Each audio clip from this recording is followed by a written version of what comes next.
बघता बघता लग्नाला अगदी 6 दिवस राहिलेले आहेत आणि आज आम्ही करणार आहोत हळद दळण्याचा कार्यक्रम, त्यानंतर मग बांगड्यांचा कार्यक्रम. तर खूप छान धमाल आणि मस्ती चालूच आहे आणि खऱ्या अर्थाने ना आज घर वाटते अगदी लग्नाचं आणि म्हणतात ना सबके साथ मजा आता है, तर तसंच झालेलं आहे.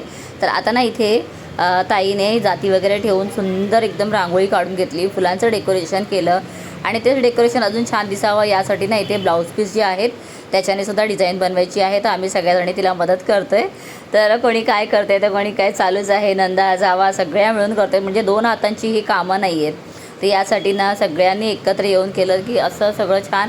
आणि याच्याबरोबर ना आमचं गप्पा गोष्टी हसणं बोलणं सगळंच चालू असतं, म्हणजे अगदी ना घरात लग्नाचा माहोल झालेला आहे. आणि ही डिझाईन नंतर पाहिल्यावर एवढी सुंदर वाटत होती आणि मधोमध ताईने छान फुलांनी सुमितचं नाव पण लिहिलेलं. तर आता ताईच्या इथे मैत्रिणी आलेल्या आहेत बांगड्यांच्या कार्यक्रमासाठी आणि मीच बसली आहे सगळ्यांना बांगड्या भरवण्यासाठी. आणि सगळे ते सांगत होते की बांगड्या भरणारा हा कासार एकदम छान आहे, मस्तच बांगड्या मी सगळ्यांना भरत होती.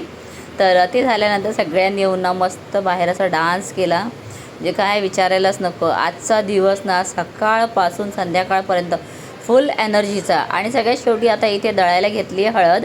तर मनस्वीचं आणि माझंच अक्षर आलेलं म्हणून सुरुवातीला आम्हीच दळलं आणि त्यानंतर आता आमच्या घरातल्या सगळ्या मुली बसलेल्या आहेत. तर असा हा लग्नाचा कार्यक्रम होईपर्यंत व्लॉग्स पाहत राहा. बाय.